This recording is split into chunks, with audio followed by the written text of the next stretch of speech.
Welcome, everyone. We will begin the webinar on OSHA's Body Shop Enforcement Program. I'm Melissa Jolls with RDA-impact.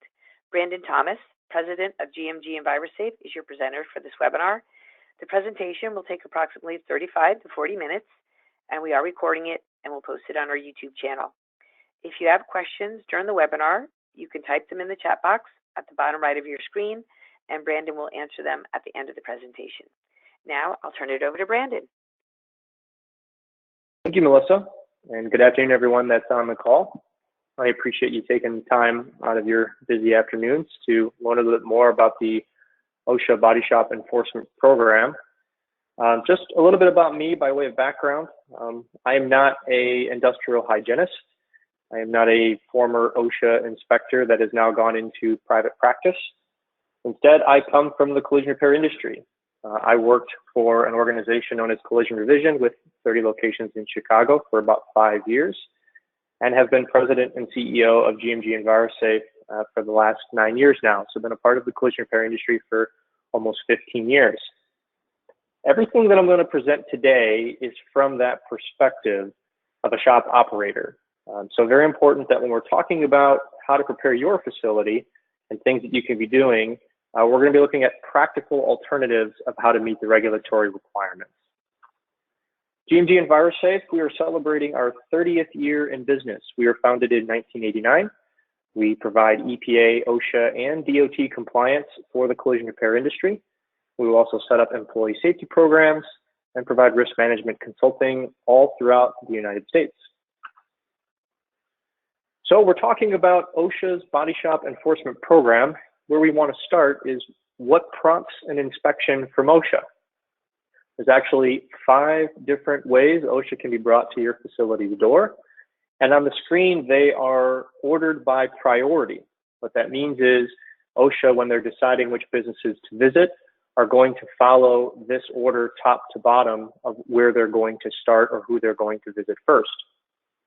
Imminent danger would be if an OSHA inspector was to see something that was something that could really hurt someone or kill someone immediately, or if someone was to report to OSHA through their 800 hotline that there was a chemical exposure or some type of equipment failure or workplace hazard that posed an imminent danger of fatality or major injury, OSHA gives them first priority and will come out to those facilities immediately. Second priority is reacting to a fatality or catastrophic injury. This would be an amputation, loss of eye, or hospitalization. If you were to have one of these occur at your facility, it is mandatory that you report it to OSHA either by telephone or through their web portal within 24 hours of the incident. When they receive that report, that would then trigger the second level of priority of an inspection to where they would come out to your facility. One of the things that's important in collision repair when we talk about amputation around the industry, we do see fingers and toes that become amputated. OSHA doesn't differentiate between loss of limb and a loss of a toe or a finger. Those are all considered amputation and would need to be reported to OSHA within 24 hours and then prompt an inspection after that. A third tier or third priority would be a complaint. This could be from an employee, a former employee, someone from the community that would either visit an OSHA office, fill out a form through the online portal, or contact them by telephone. The complaint does not need to have any merit for OSHA to respond. So a disgruntled employee that says that you're releasing poisonous gases into the shop doesn't mean OSHA is going to ignore that because it's clearly false. They have to respond to every single complaint. There is a case where they might not conduct an inspection. They might just send you a letter by mail and ask you to investigate the complaint, determine if it has any merit, and respond. If they like your response and they think that it is satisfactory, they will not inspect. If they don't, then they would come out to your facility and conduct an inspection. Fourth priority would be an emphasis program. This could be at a national, regional, state, or local level. We've seen a federal emphasis program on body shops that use isocyanates in all their 2-part products. We've seen respiratory protection emphasis programs. We've seen locally in areas like Colorado and Minnesota auto lift emphasis programs. Basically, this means that for that jurisdiction, they are looking to coordinate their enforcement activity, which would be inspections and citations, to come out and really focus their energy on those businesses. So if you're a shop that has an auto lift and you're in an area that OSHA has an emphasis program on auto lifts, you will likely have an inspection. And then finally, the last one is what's known as programmed. These are going to be targeted industries, the random or the routine inspections. There may be industries that they haven't visited in a while in that local area, and they're going to pull you up by SIC code or your tax return registration, and then pull a random number and come out and visit you. And that would be the fifth priority of why OSHA would come and conduct an inspection. One of the most important things that I'm going to talk about today is this slide right here. Yes, there are a lot of different ways OSHA can come to your door and conduct an inspection of your facility. We do not want to be reactive when we have an inspection. You're on this call today, you're learning more information from it. Let's continue the momentum forward and really make sure that we're prepared for an OSHA inspection or any regulatory agency for that matter prior to them coming out to the facility. The first step in doing that is establishing a written policy on inspections from regulatory agencies and then training your employees on the policy itself. This doesn't have to be a 10-page long document. It could be a couple of sentences that says this is my shop's policy on these types of inspections. But the policy should establish first that non-supervisory employees do not have the right to grant access to a regulatory agency. Very important that we delineate which staff members are authorized to give access. This would be maybe the owner of the business, then the manager, and potentially a production manager or third person that's in a supervisory role. We don't want to not have a policy and the owner or manager be on vacation and an estimator or a CSR or a technician is trying to be helpful, trying to accommodate and be nice to the inspector, and then give them access to your facility, and you end up finding out that you have a lot more citations. If you have a policy and you've trained your employees on that, and that happens, you can get those citations thrown out because that employee didn't have the authority to give them access to your business. If you do not have a policy, then they're going to stand because there isn't anything prohibiting that employee for giving access to OSHA or another regulatory agency. Second bullet point is who do you contact? So as internally, if you decide it's going to be yourself and two other people, you would just need to list phone numbers and the order of contact in case somebody's out of the office, who can give authorization and who do we notify. And then finally, the policy should include the employee's rights. If OSHA or another agency wanted to interview them, what are their rights in participating in that interview?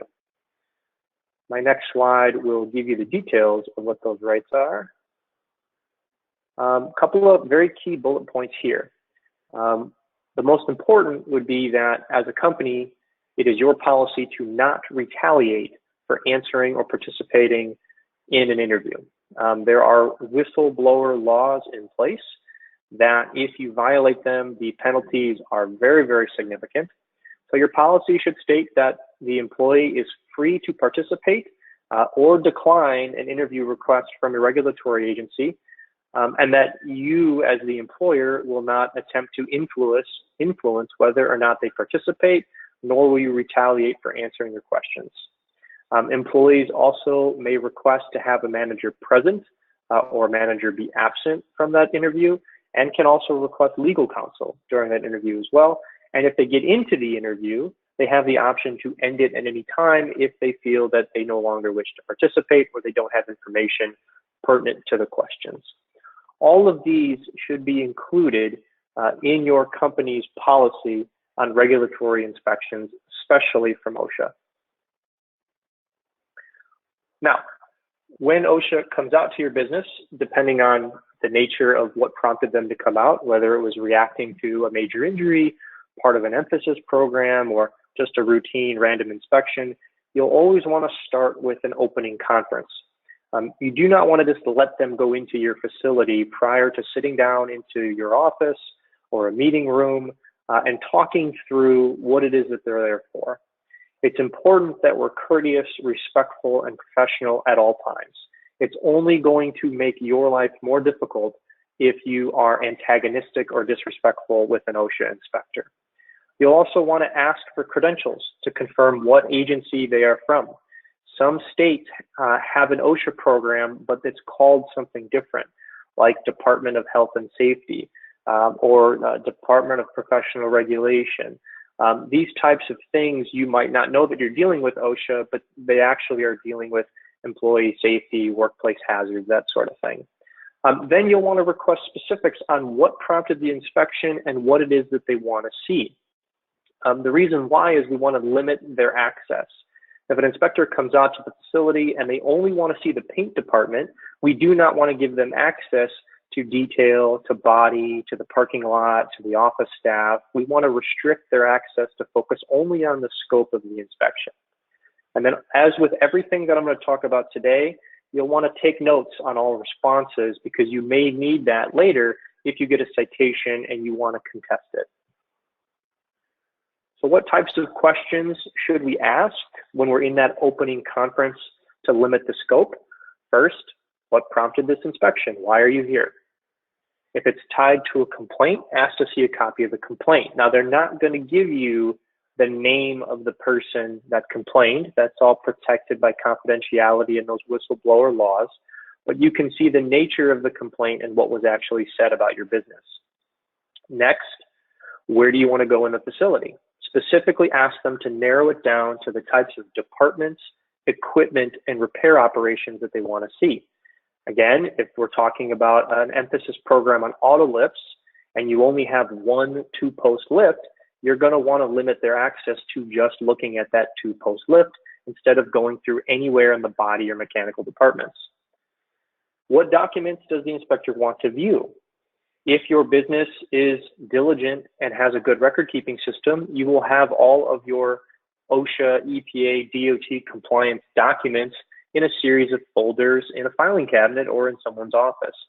You do not want to just open that drawer up and say, here's everything, go ahead and look to see what you're going to find.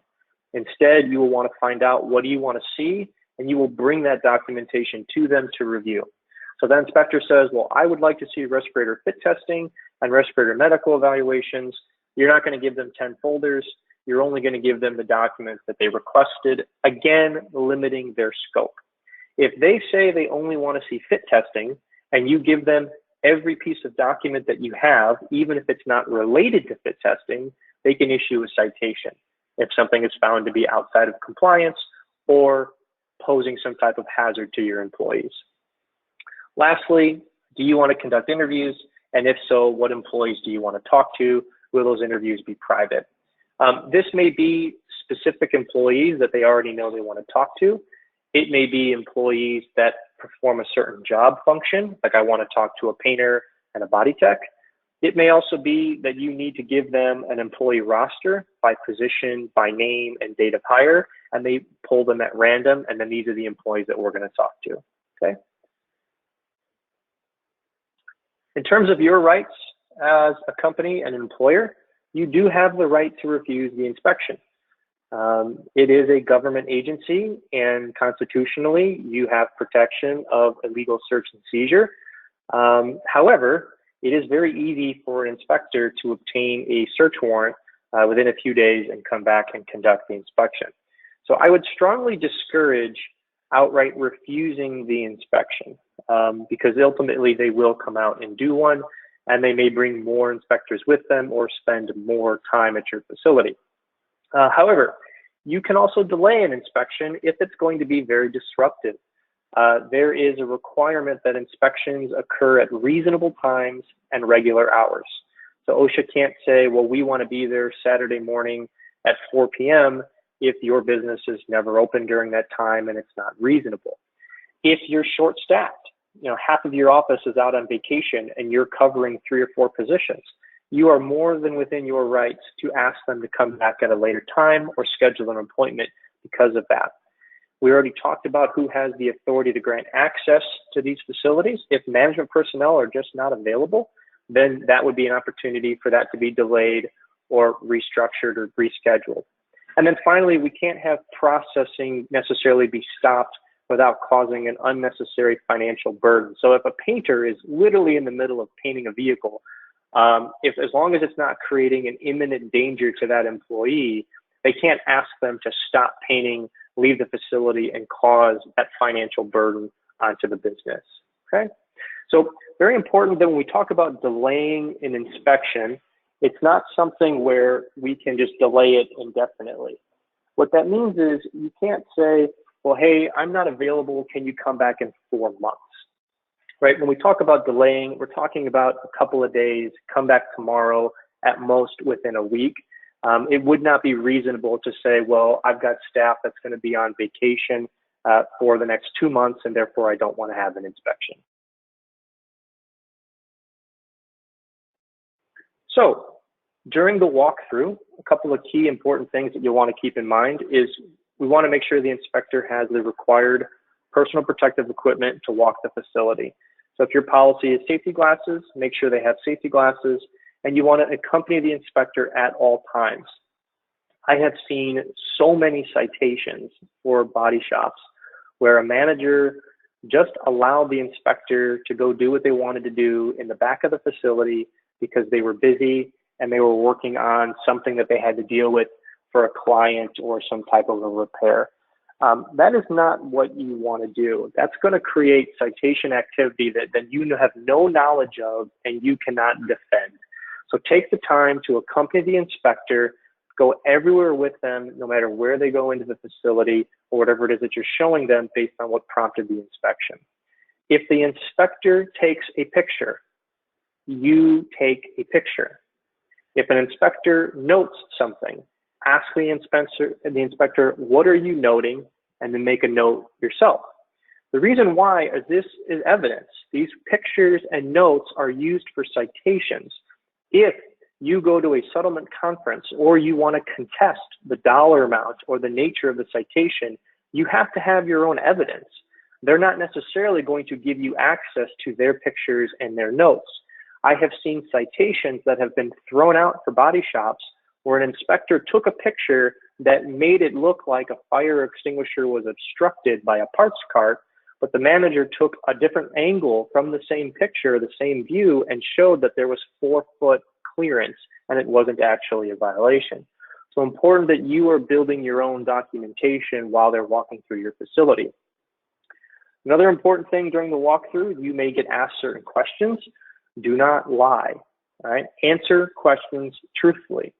If you do not have an answer for something, don't say, I don't know, because that in and of itself can be used as a basis of the citation. Instead, tell an inspector that you will get them an answer and you don't have that information offhand, okay? And then make sure you follow up on that and you provide them whatever information it is that you didn't have available.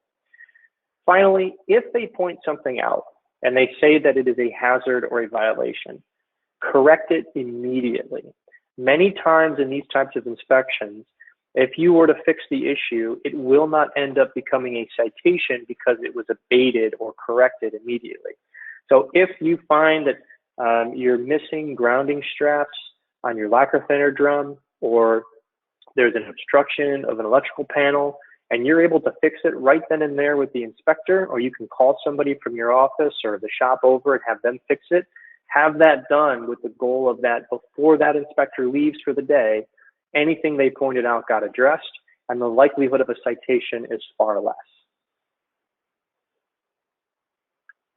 We're going to talk about some specific examples of what OSHA looks for, specific to the collision repair industry, and we're going to talk about facility conditions that I see get cited repeatedly.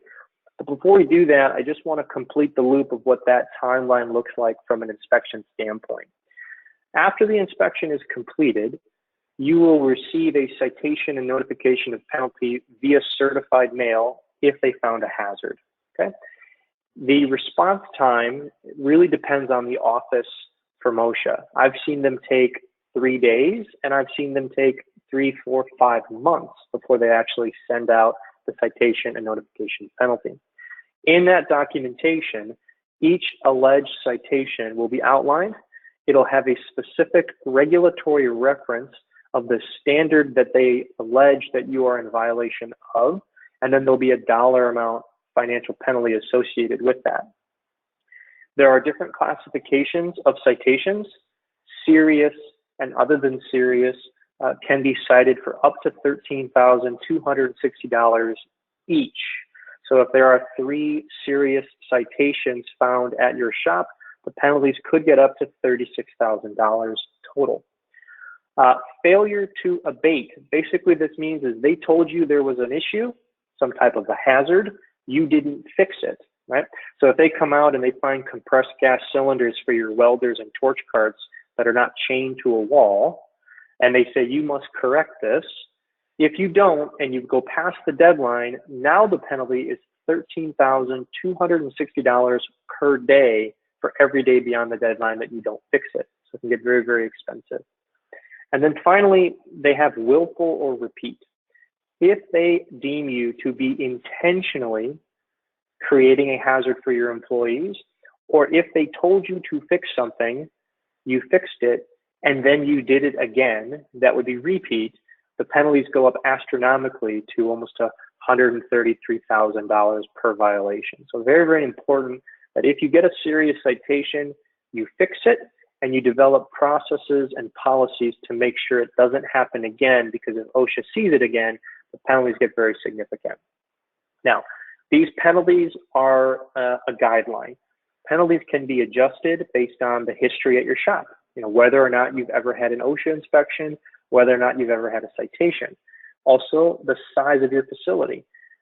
4 employees versus 40 employees at an individual shop will have a different financial penalty. The gravity of the violations, how dangerous is it? And then what good faith procedures are in place? Are you doing safety committee meetings? Are you doing training classes? Do you have an audit process? Are you making a good faith effort every day to have a safe body shop? If you are, the penalties will be less. If you are doing none of those things, they're going to treat it as if you don't really have a program in place, and the penalties will be adjusted accordingly. Nationally, over the last 10 years, when we look at collision repair as an industry, the average OSHA inspection generates about 4 to 5 serious citations. Now, previously, maximum penalties were about $7,000. So, if a shop had a really bad inspection, they might have a $20,000 to $25,000 citation amount because, $5,000 to $7,000 each citation, and then having 4 citations. That was a pretty common number. Nationally, we are seeing significant increases in those penalties because now the fees have gone up to $13,000. So if you had a bad OSHA inspection and they found 4 to 5 citations, you're talking about almost 50, sometimes in cases more than that, $50,000 in penalties.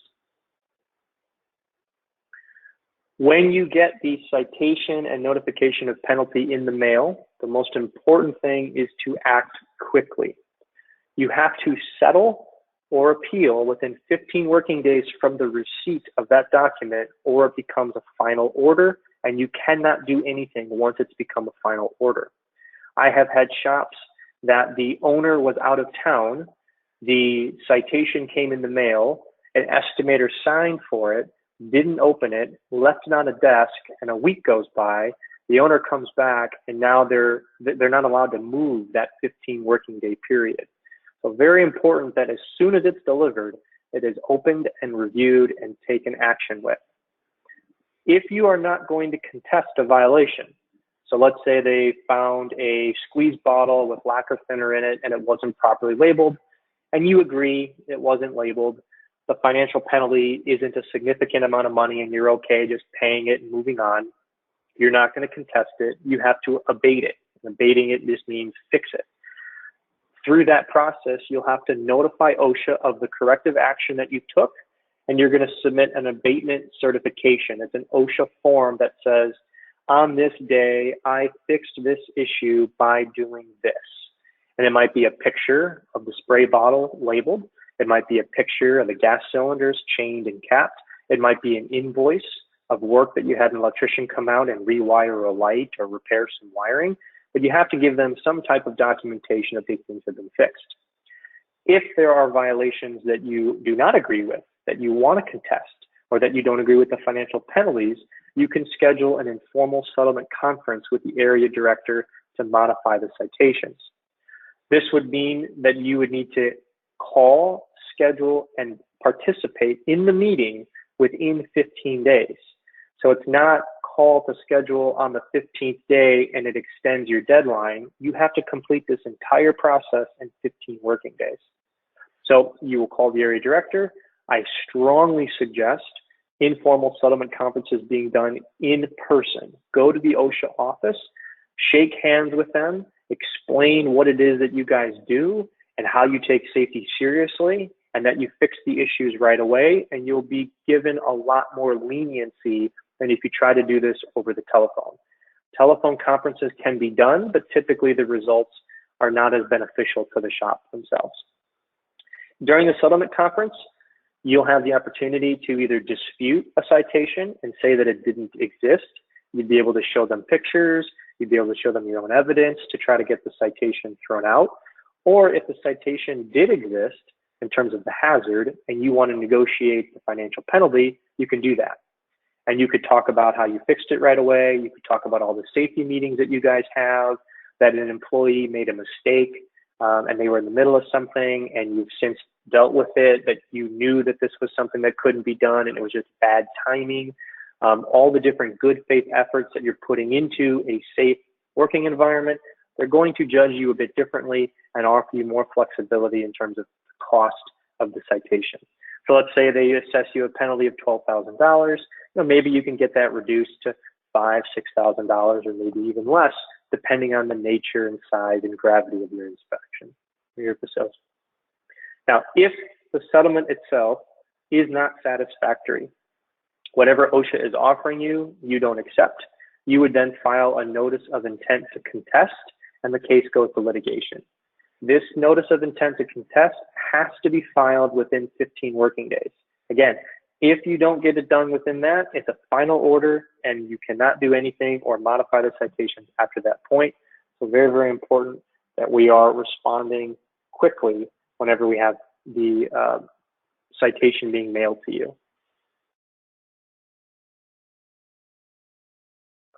So when OSHA comes out to do an inspection, what specifically are they looking for? A couple of different buckets here: your written programs, your overall record keeping of activities related to safety and health, the employee training that you are providing to your new hires and ongoing employees. And then they're going to conduct a facility walkthrough that's going to look at aspects of health or hygiene, such as air monitoring for organic vapors, isocyanates, dust, welding fumes, that sort of thing. They might do some noise exposure, especially if someone's working in a very noisy area. And then in their walkthrough, they're also going to look at safety, the condition of the equipment, the overall working conditions, personal protective equipment utilization, that sort of thing. In terms of written programs, the first 5 will be required for every shop on the call today. The 6th one, forklift, would only be required if you have a forklift at your facility. If you do, you would need a written program, a document that outlines all the safe operating procedures, who can drive the forklift, how they're going to be trained, et cetera, et cetera. Going back up to the top, one of the most important written plans that we see citations for all the time is hazard communication. Hazard communication is basically, you have a dangerous work environment. How do you communicate that to your employees to make sure that they are educated on what those dangers are and how to protect themselves when they're working with certain chemicals or tools? A component of that is the job hazard assessment. This is going to be a breakdown of every repair procedure performed by every employee. So if I'm a body technician and I grind and I weld and I sand and I disassemble vehicles, how can I be hurt at each one of those steps? And what PPE, personal protective equipment, do I need to wear to make sure that I'm protecting myself? Your state might call it injury illness prevention. They might call it workplace safety. They might call it AWARE, but it's essentially your company's safety policies and procedures, how you're going to train, how you're going to respond to accidents, how you're going to investigate incidents to make sure employees are not being hurt. Your respiratory protection program is going to cover your fit testing schedule, the respirators that you use, how you select them, when they have to be worn, how you clean them, maintain them, store them. All of that needs to be in writing somewhere. Emergency response is going to be fire, spill, major weather event like hurricane, flooding, tornado. Who's going to notify the employees? Who's going to talk to the firefighters? How are we going to handle this? And then finally, lockout, tag out would be if an electrician is going to lock and tag out a lift or a booth because they're doing maintenance. How do we make sure that the employees know to not turn that equipment on and electrocute that person and create a hazard and potentially kill someone? Record keeping. One of the first things they're going to ask for is your OSHA 300 and 300As. This is a 5-year record keeping requirement. The Form 300 is going to be throughout the year filled out for any injuries, illnesses, or major catastrophic injuries like amputations, loss of eye, that sort of thing, poisonings. At the end of the year, when you finish your log, you'll do a summary, which is the picture on the screen, which is known as a 300A. That 300A gets posted from February 1st until April 30th. And then after April 30th, it gets taken down and put into a file. That 5-year record is going to tell OSHA how safe you are, right? If we've got 10 injuries every year and only 10 employees, that's a pretty dangerous work environment, and they're going to inspect you a little bit differently. Anyone that's wearing a respirator has to go through a medical evaluation process from a licensed healthcare physician and have a clearance to wear a respirator. And then they're going to want an annual fit test. You also need to document every hazardous chemical that is in your facility, paint, body fillers, detail chemicals, it doesn't matter. What are you using, and where is the corresponding safety data sheet for that particular chemical? Next, if you've done any type of vapor air monitoring based on the types of chemicals that you're exposed to select the respirator, they're going to want to see those records. And then you have ongoing equipment inspection and logs that need to be maintained. They're going to want to see that being done depending on if it's a weekly for your eye wash stations or monthly for your fire extinguishers. Next, your training records. There are a couple other things that might come up with an OSHA inspection, but this is the majority of the training that your shop has to provide. If I am a new employee, you have to provide this training to me before I go and work in the facility and start handling chemicals. And then you also need to provide ongoing training to the existing employees at least annually that goes over your company safety policies, your workplace hazards, your required PPE, all the different chemicals, all the aspects of the written plans that you provided, and then a general awareness of lockout, tagout, and bloodborne pathogens. You guys you're not hospitals, you're not doing regular blood handling, but there could be blood in a vehicle. You could also have blood or bodily fluid from a coworker if they were to be injured. You have to provide some awareness training to those employees about how to protect themselves if they were to come into contact with blood at your facility. I grabbed the most common violations that I see when we walk through a facility, just to talk about them very quickly. Upper left-hand corner, we have a shop that's trying to protect the eye wash station from having a lot of dust in it, which I understand why they're doing it, but they're actually creating a hazard. You can see that the lever is pushed down and the shower cap isn't being released. So if I'm an employee and I've got hazardous chemicals in my eyes and I'm partially blind and I'm panicking and I can't get the eye wash working, I'm actually creating more of a hazard, and that would be a citation. In a body shop, I also see this with other emergency equipment like fire extinguishers, electrical panels, and emergency exits, parts carts, tools, boxes, all those types of things that can create an obstruction is a serious citation. So we have to maintain 36 inches of clearance at all times around all of that emergency equipment. In the upper right-hand corner, we're seeing an electrical cord where, based on the orientation of the cord, I know the grounding prong has been broken off of the plug.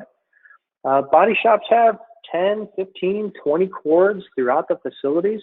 We've got cars that roll over them. We've got equipment that can expose it to damage. They can age. We also have cords that are exposed to heat and chemicals.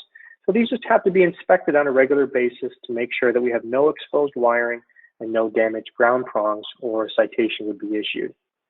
Lower left-hand corner, we have a bench grinder. Now, I know bench grinders aren't very common in the collision repair industry anymore, but it illustrates a couple of key things. One, this particular piece of equipment was a technician's, not the shop's. And two, it wasn't even something that they were using, so the technician put a sign on it, but didn't actually lock and tag out the equipment. This facility was inspected and cited $19,000 for that grinder, even though it's not theirs. So if you allow your technicians to bring in their own welders, floor jacks, grinders, toolboxes, whatever it may be, as the employer, you now take liability for that equipment. So if something doesn't meet your internal safety standards, the technician needs to take that home and they can't have it in your business. My favorite picture is the middle one. The gentleman has a particulate respirator and a very large beard. I know this is a sensitive issue in our industry, but it's important that you understand that this is your liability and you be issued a citation.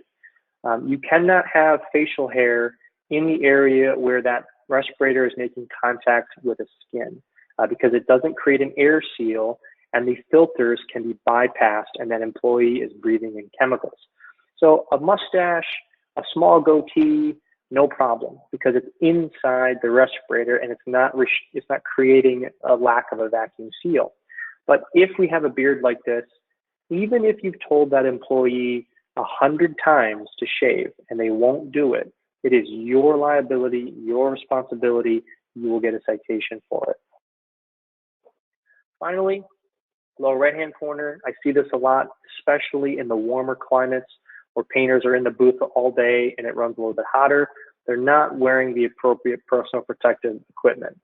The painters right now are wearing a half face piece respirator. They are not protecting their eyes at all or the rest of their skin, whether it's the forearms, the sides of their faces, the backs of their heads, or their clothing. Clothing is not a protective barrier for isocyanates and other chemicals.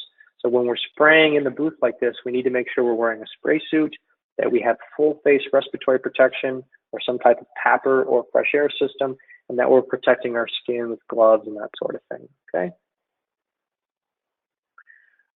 Once they've completed the walkthrough, don't just let an inspector walk out. Have a quick meeting wherever you were meeting with them originally and ask them for a list of hazards and potential citations. Ask them for a timeline of how long it will take for them to respond. Maybe it's a month, maybe it's a week, whatever that may be. Understand when you can expect to hear something.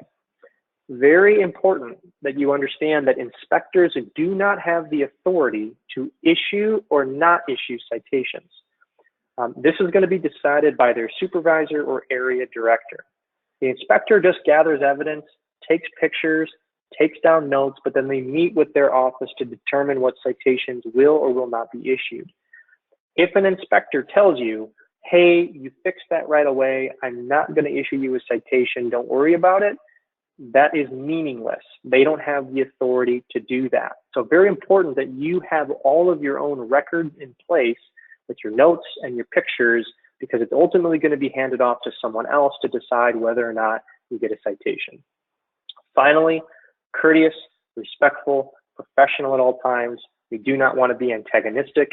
It's just going to make the inspection and citation process more difficult for you, the shop owner or manager. Very quickly, we've reviewed a lot of information today. I know there's a lot more that we could get into. With our partnership with RDA, as well as the paint jobbers and distributors that participate in the program and impact shops. If you wanted some help with this, you can add GMG EnviroSafe to your facility, and we will become your compliance department. We have local environmental health and safety professionals that will do the work for you, which includes comprehensive risk assessments at your facility, conducting the technician training classes that are required, managing safety committee meetings and topics, and then also fit testing and forklift certification if you need it. We also have expert permit team that are able to handle your permit applications and renewals and your ongoing environmental reporting, such as your emission inventories or your hazardous material business plans. And then we have dedicated staff that can do waste sampling, air monitoring, chemical inventories, and even staff that specialize in inspection response, that you could pick up the phone, call someone, and they can help walk you through the process and help gather all of your documentation prior to responding to an inspector. If you'd like more information, or if you would like pricing, you can contact me via email or my phone number on the screen. Hopefully we have some great questions. So as you guys review that, I will turn it over to Melissa to see if we got any from the audience.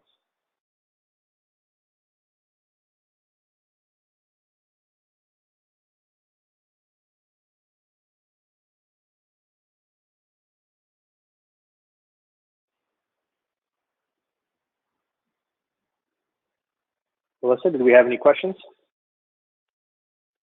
Oh, we do not, Brandon. Sorry, I thought I had it off mute and I did not. We don't have any questions yet, but I did want to let everybody know we will follow up and send everybody Brandon's information.